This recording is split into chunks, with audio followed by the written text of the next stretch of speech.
Olá, queridos internautas, estamos nós aqui de novo. Que maravilha, que bom tê-los, que bom recebê-los e que bom poder fazer esse trabalho com tanto cuidado e com tanto carinho para vocês. Fico muito feliz de estar aqui novamente no seu canal, no nosso canal, Eu no Mundo, Proposta ao Diálogo.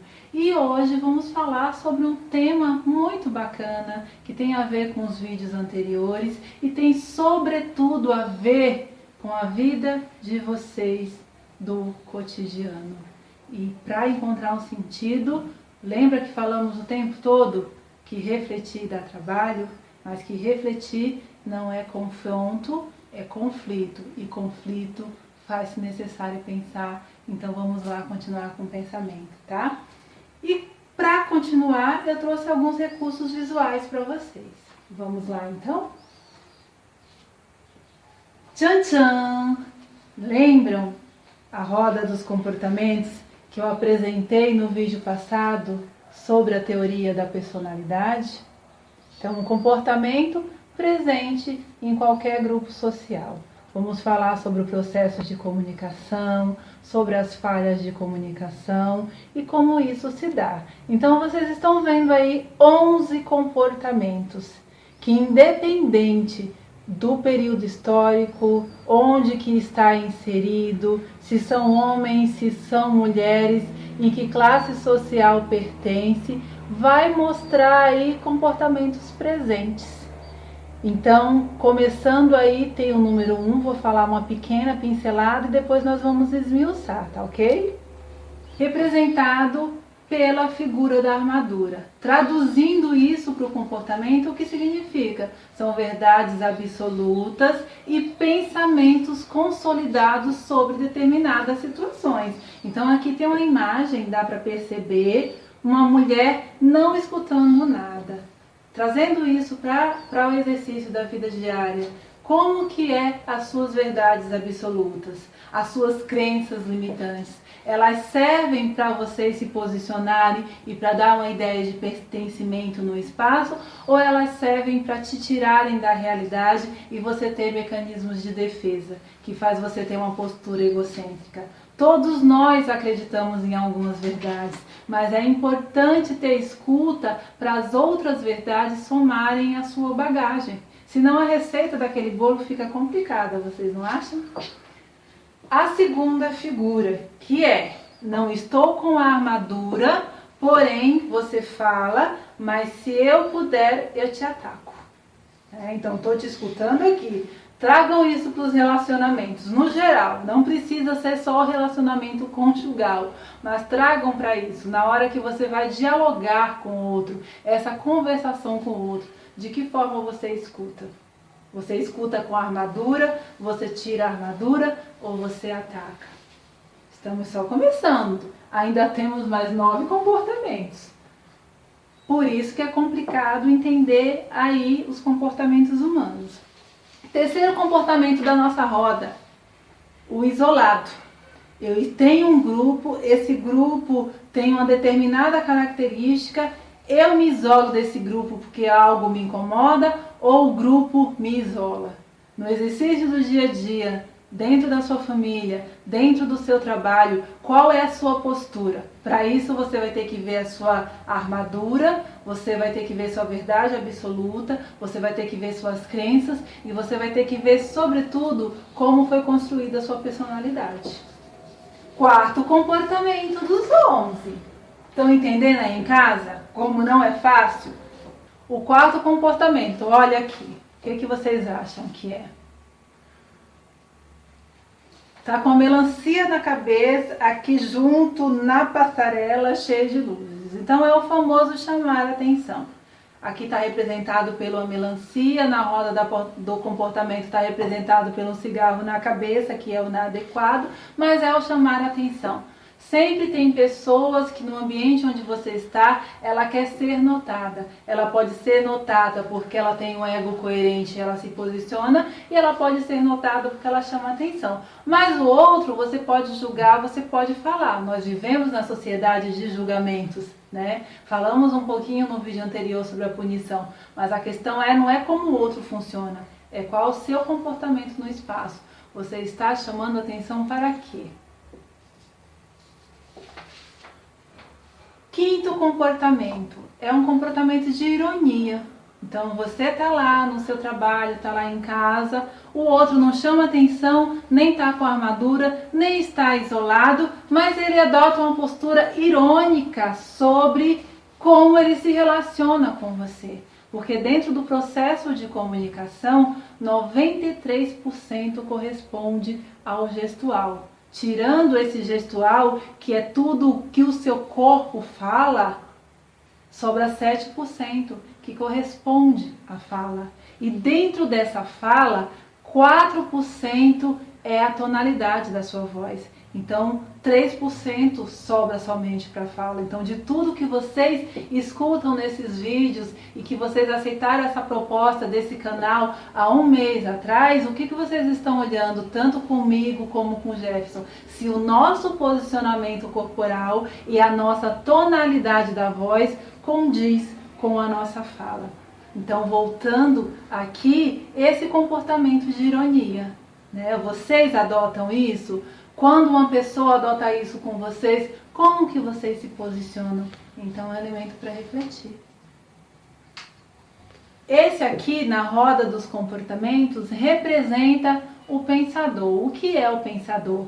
É aquele que lá na roda dos comportamentos está sentado em cima dos livros, que representa a sabedoria. Aqui ele está numa cadeira e a cabeça são esses balões representando os pensamentos, só que ele está pedindo licença para falar, ele está pautado numa argumentação que pode ser teórica, como pode ser também com a sua bagagem, com a sua experiência de vida, mas ele está pedindo licença, ele não invade o limite do outro, ele consegue argumentar sem ferir. Porque nas relações você pode interferir ou intervir. Intervir, você vai ir entre. Interferir, você vai ferir entre. Então, se você não adota uma postura adequada, você fere o outro. E o outro vai lá e te ataca. E aqueles mecanismos de defesas inconscientes que tem em todo o ego ficam cada vez mais manifestos e você adota uma postura inadequada. Então, o pensador é aquilo que nós buscamos, mas não é tarefa fácil. Tá entendendo? Estão acompanhando? Tudo isso para entender a personalidade, pessoal.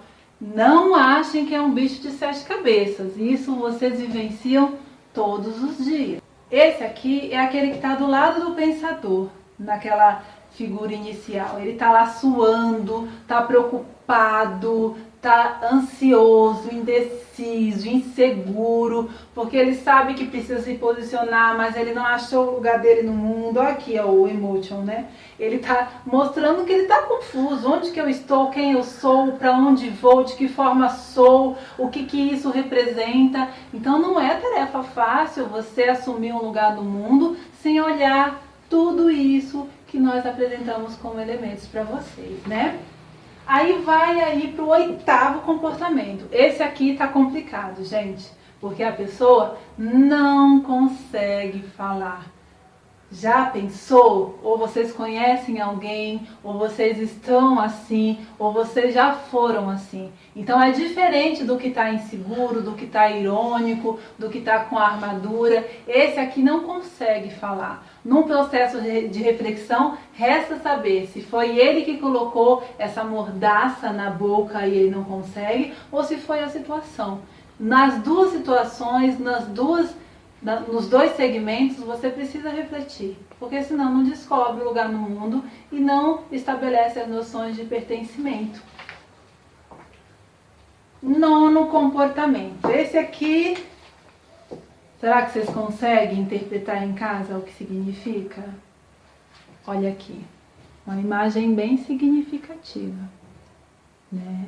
Então é uma pessoa que está dentro desse grupo social, que tanto faz como tanto fez. Ele está lá andando conforme a música, sem posicionar, sem interferir, sem intervir. Só que quando ele não assume uma postura de responsabilidade com esse grupo, ele faz isso aqui, ó. ele joga o coração. E esse coração é representado pelas pessoas, porque quando existe pessoas e você está dentro do grupo, você assume uma responsabilidade. Então, na sua família, você tem um papel. No seu trabalho, você tem um papel. No seu grupo religioso, você tem um papel. Então, é importante que você saiba esse papel para não fazer isso com as pessoas. Então, aquele que fala tanto faz, ele interfere tanto quanto aquele pensador que está aqui do lado refletindo. Porém, ele está interferindo de forma negativa e não está intervindo. Esse aqui, o 10º comportamento, quase completando a nossa roda, é o observador. Ele não está nem indiferente, nem irônico, nem com a mordaça e nem falando. Ele está se preparando para falar. Vocês já tiveram aquela situação onde vocês observaram, chegaram, olharam como é que é o contexto, como são as pessoas, o seu papel, e aí você de repente, depois de toda essa análise assertiva, pede licença e se posiciona. Nesse momento da sua vida, para a sua relação, para o seu trabalho, para a sua faculdade, para a criação dos seus filhos, para aquele que não tem filhos, tem sobrinhos, tem netos e tem ou qualquer outra relação, você está nessa posição de observação, você está com essa verdade absoluta, você está irônica às vezes. Já viu que papel que você tem? Porque depois de tudo isso, nós buscamos este daqui, representado pelo nosso querido mestre dos magos, um desenho que todo mundo conhece, mas nós vamos olhar a representação disso. Então ele representa a figura do mestre, que na roda inicial está representado por uma coruja. Então o pensador está sentado em cima dos livros, que representa o conhecimento, e o mestre representa uma coruja porque condiz com a sabedoria. Aqui, essa figura do mestre, vamos entrar no nosso próximo tema, que são os arquétipos dentro disso, para entender o indivíduo dentro do coletivo. Na nossa sociedade, que nós falamos, sociedade de consumo, valores colocados, não reflexão sobre esses valores, um monte de coisas, esse mestre representa esse arquétipo. Mas que coisa, Mariângela, você falou sobre tanta coisa, mas o que é arquétipo?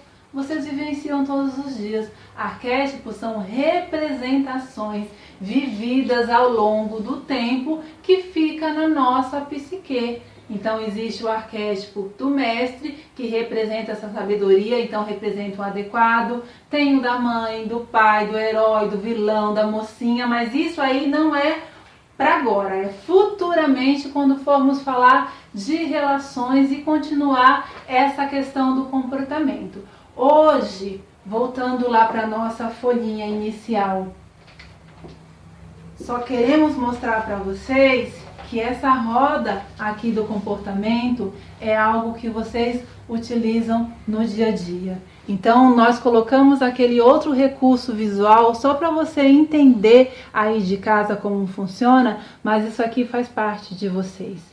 E dentro disso, em vez de olhar como que o outro se comporta, a reflexão é o contrário. Qual é o meu papel dentro de tudo isso? Eu sou um desses papéis, eu sou vários desses papéis, eu sou o quê? Aí isso vai entrar o id, o ego e o superego, os mecanismos de defesa do ego, as fases do desenvolvimento humano, e tudo isso vai se dar no seu comportamento em casa. Então esse foi mais um vídeo, espero que vocês tenham aproveitado. Então compartilhe, comente, apresentem propostas, deem lá um like pra gente ficar feliz. Sejam bem-vindos, cada vez mais bem-vindos ao nosso convite ao diálogo, porque dialogar dá trabalho e o bolo, cada um tem o seu caminho, mas esses elementos estão cada vez mais formando ingredientes para você fazer o seu, respeitando a sua experiência de vida. Tchau, tchau.